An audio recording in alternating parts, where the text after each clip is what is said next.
Hi there, welcome to the Tent News, where the truth comes to light and the stories everyone is talking about are brought straight to you. From shocking confessions and viral social media moments to real life mysteries and trending drama, this is the place where we uncover it all. Now, please watch this video first, and I will be back with the rest of my commentary. Yabona-ke manje abantu sebedinga iqiniso nokutshelwa ngembaba lento le. Bafowethu angese siqamba manga. Sinobuntu eSouth Africa and deep down most yethu as much as biyenza sengazuthi iyayisupport iMarch and March ngokwenhliziyo ingaye emashini. Bekukhona lokho ukuthi kodwa mina usibanibana ngithanda hambe, kodwa mina usibanibana ngithanda hambe, kodwa mina ngiyabenefita ngabantu bokufika, kodwa mina ngiyabenefita. Most yethu sabantu baSouth Africa sinakho lokho ngaphakathi. So lento isiyavela ngoba siyifihlile. Iveza ngalento. Le inhliziyo phela iphakelo. Uyabona, you can't tell me ukuthi umuntu ungafike uthi ukusizile ngokukhulu. At least ngeke uzukwazi ukumkhokhela, but at least into omkoleta yona ukuthi mhla kuthi usephutheni ufuna ukuthola phela ukuthi kahle kahle kwenzakaleni. Why wena ufike uthi umuntu ukusize ngokukhulu engathi uyakujabulela lokho ebese kuthiwa usephutheni ungayidingi ngisho proof yalelo phutha? It's because ufihlele yanto esekuqaleni muso kuyifihla into. If you were not happy ngeMarch and March from the start, kwakufanele ukuthi ukuveze lokho. Inkinga yenu nakufihla ukuthi anikho happy ngento. Seniyayiveza manje. Baqhamuka abantu abangaka abakhuluma kangaka manje. Yabo. Inkinga ileyo, bafethu yabona sidinga ukutshelana iqiniso. Most yethu vele siyabenefita ngabafethu bangaphandle, most yethu siyazwana nabo sinabangani, khona ngisho nabanezingane nabo. Kodwa most ikufihlile lokho. Sesikuveza ngalento manje ke. Sithe nje sihleli kuyona ke manje. Sitheneke kuyona, yabo. All along bekuthe cwaka sesitheneke lento. You can't tell me umuntu ungathi ukusizile ngento ebonakalayo oyibonile wayibona nangiyale nangiyelwa nangenza ukuthi wena usukholwa into eshiwe ngomlomo yangaba neproof. Hayi musuyigoqa ngeke bana ngeke musuyigoqa uyishaya ngesikelimbi. Lento inkinga isekuqaleni ukuthi buvela ungayithandi into kuphela, yabo. Ayikho inkinga ngalapho fethu, yabo, because manje ngeke uzukholwe into engena proof. You know, I like the fact that most of you are coming back to your senses. But the problem is, you're coming back to your senses when it's too late. That's the only problem. But I like the fact that you are all coming back to your senses. Because in the time of Abahambe, Mama Hambe, you people are blinded. And I mean, I always said, with 170 they are using something so that you people don't see what's actually going on. But one thing that I like about money can bring people back into their senses. Because before Pagalum Tagati received the 3 million, before Ngizwe received 3 million, you guys did not have a problem with anything. So right now, you are saying, hey, it means Ukuti Nina Kat and have a problem, the March and March. You guys always had a problem with March and March. You should have revealed it then. They could not reveal it then because they were using something on them. What do you think it's normal, Uguti? People can run around the streets beating people who look like them, black people who look like them, people who they've been staying with for years here in this country, sharing food with, working with them, sharing the same taxes with, sharing the same yards with. Do you think it's normal? Like at once, one day, you just wake up and be like, you know what? Today I'm chasing these people because they are stealing my jobs. And you know very well that you don't work with those people where you work. You know very well they are just self-employed here in South Africa. They push their own small businesses. That you know that. You think it's normal that people can kill people, you know, like without even feeling sorry or anything. They were using something on you people. So when, you know, now it's just over because they reached their goal. But their goal was to go and rob the government. That was their goal. Ngizo confirmed it yesterday on his podcast.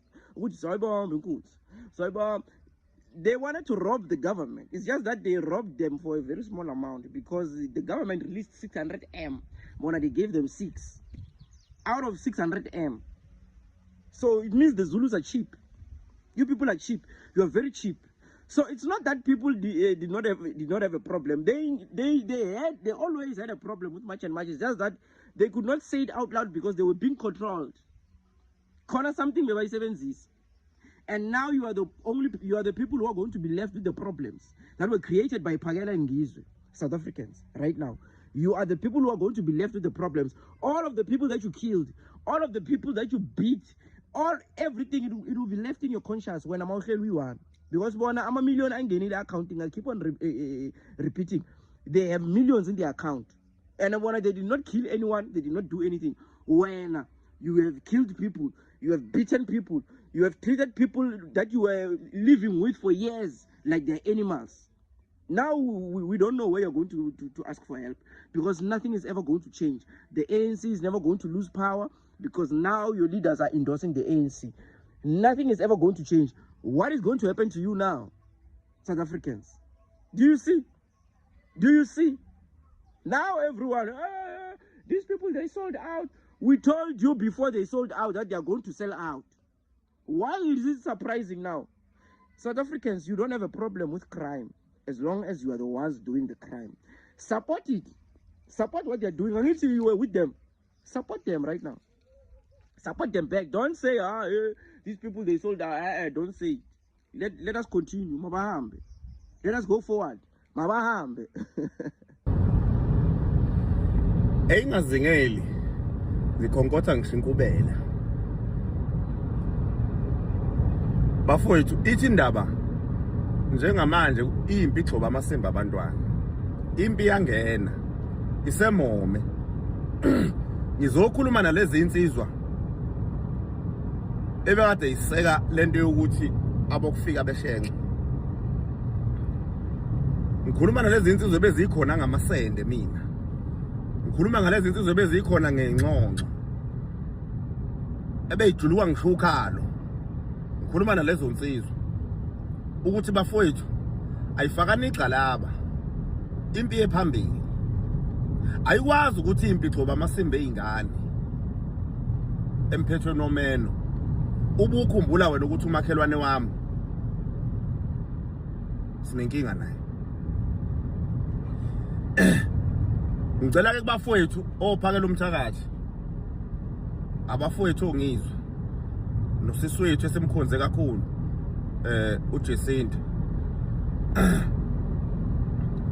ukuthi cha uma kwenzekile wakhona lapha ephumayo khona endleleni nasempini kunjalo ngani zakwethu kuyenzeka ukuthi uhlehle eviyweni uchobe ngabo wakwenu kunjalo nje asiyeni khona ngoba iyothi impi misiguqile bese sithi cha mfowethu mase sempini umkhonda ubanjwa kanje sesiyacitshana silungisana amaphutha ukuthi misingena futhi elandela impi sikwazi ukuyihlokoza kahle awukwazi ukuhlokoza kweziphambili kodwa engemuva siyinhlaka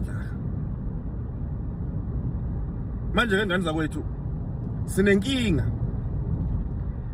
inkinga yababantu abagxeka kakhulu ku social media